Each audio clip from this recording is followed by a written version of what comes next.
ஹரப்பா நாகரிகம் சிந்துவெளி நாகரிகம் என்று அழைக்கப்படுகிறது.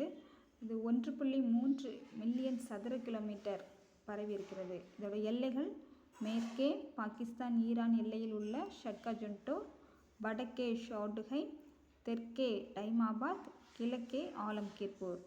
இதில் திட்டமிடப்பட்ட நகரங்கள் என்னெல்லாம்னா ஹரப்பா அது பஞ்சாபில் இருக்குது, மொஹஞ்சதாரோ சிந்து, டோலவிரா குஜராத், காலிபங்கன் ராஜஸ்தான், லோத்தல் குஜராத், பனாபாலி ராஜஸ்தான், ராக்கிகட்சி ஹரியானா, சுர்கோட்டா குஜராத். ஹரப்பா தான் முதலில் கண்டுபிடிக்கப்பட்ட இடம் என்பதால் சிந்துவெளி நாகரிகம் ஹரப்பா நாகரிகம் என்றும் அழைக்கப்படுகிறது.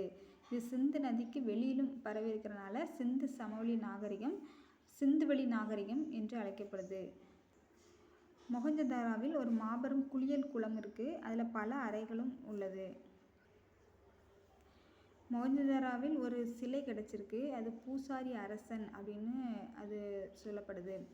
அவங்களோட வேளாண்மை எப்படி இருந்துச்சுன்னா, அவங்க முக்கியமாக கோதுமை, பார்லி போன்ற திணை வகைகளை பயிரிட்டார்கள். இரட்டை சாகுபடி முறையை கையாண்டாங்க. அவங்க ஆடு, மாடு, யானை உள்ளிட்ட விலங்குகளையும் தெரிந்திருந்தாங்க. ஆனால் குதிரை பற்றி அவங்க அறியவில்லை. அவங்களோட ஹரப்பா மக்களோட மாடுகள் ஜெபு என்று அழைக்கப்படும் ஒரு பெரிய வகை மாட்டின் இனம். அவங்களோட முத்திரைகளில் பெரிய காளை உருவம் காணப்படுது.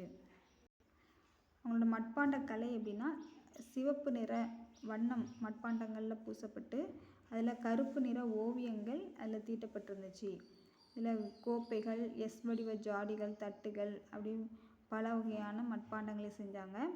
அதில் சித்திரங்கள்லாம் வரைஞ்சிருந்தாங்க. அரச மரத்து இலை, அப்புறம் மீன் செதில், ஒன்றை ஒன்று வெட்டும் வட்டங்கள், குறுக்கு நெடுக்குமான கோடுகள் போன்ற பல சித்திரங்கள் அதில் வரைஞ்சிருந்தாங்க. உலோக கருவிகள் என்னென்னா, செட் என்ற சிலிக்கா கல் வகையில் செய்த பிளேடுகள், கத்தி, செம்பு பொருள், பெரும்பாலும் எலும்பாலும் தந்தத்தாலும் செய்யப்பட்ட கருவிகள் பயன்படுத்தினார்கள். ஆனால் அவர்கள் இரும்பின் பயனை அறியவில்லை. மொஹஞ்சதாரோவில் ஒரு நடனமாடும் பெண்ணின் சிலை ஒன்று கிடைச்சிருந்துச்சு. அது அந்த சிலையை எப்படி செஞ்சுருந்தாங்கன்னா, மெழுகு அச்சில் உலோகத்தை உருக்கி ஊற்றி வார்க்கும் தொழில் அந்த முறையில் செஞ்சுருந்தாங்க. அவங்களோட ஆடை பருத்தி மற்றும் பட்டு துணியால் ஆடை அணிந்திருந்தார்கள்.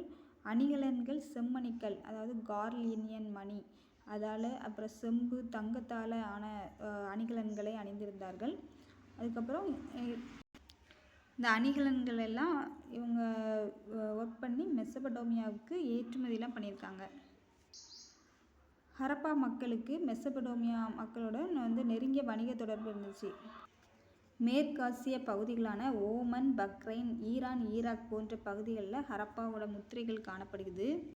அங்கு கண்டறியப்பட்டது பெருங்குளம். அதுக்கப்புறம் மொஹஞ்சதாரோவில் மதகுரு அவரோட சிலை கிடச்சிருக்கு. அதுக்கப்புறம் வண்ணம் தீட்டிய மட்பாண்டங்கள் ஹரப்பாவில் கிடச்சிருக்கு. அப்புறம் ரோரி ஷெட் பிளேடுகள் இது ஷிகர்பூர் அப்படின்னு ஒரு இடத்துல குஜராத்தில் கிடச்சிருக்கு. அப்புறம் ஒரு பெண் சிற்பம் இது மொஹஞ்சதாரோவில் கிடச்சிருக்கு. அவங்களோட அணிகலன்கள், அப்புறம் அவங்களோட எடை கற்கள், செப்பு தராசு மொஹஞ்சதாரோவில் கிடச்சிருக்கு. கியூனிஃபார்ம் ஆவணங்கள் அப்படின்னு சொல்லிட்டு அழைக்கப்படுது. இதுனா மெசபடோமியாவிற்கும் ஹரப்பாருக்கும் இடையே இருந்த வணிக தொடர்பை இந்த கியூனிஃபார்ம் ஆவணங்கள் வெளிப்படுத்துகிறது. அந்த கியூனிஃபார்ம் எழுத்துக்களில் காணப்படுற மெலுக்கா அப்படின்னு அந்த வேர்டு சிந்து பகுதியை குறிப்பதாகும். உங்களுடைய எடைகள் ஈரடிமான எண்முறை, அதாவது பைனரி முறையை கொண்டது. எல்லாம் 2 மடங்காக இருக்கும் அவங்களுடைய எடைகள். முத்திரைகள், ஹரப்பன் எழுத்துக்கள் இதுவரை வாசிக்கப்படவே இல்லை, அதை வாசிக்க முடியலை.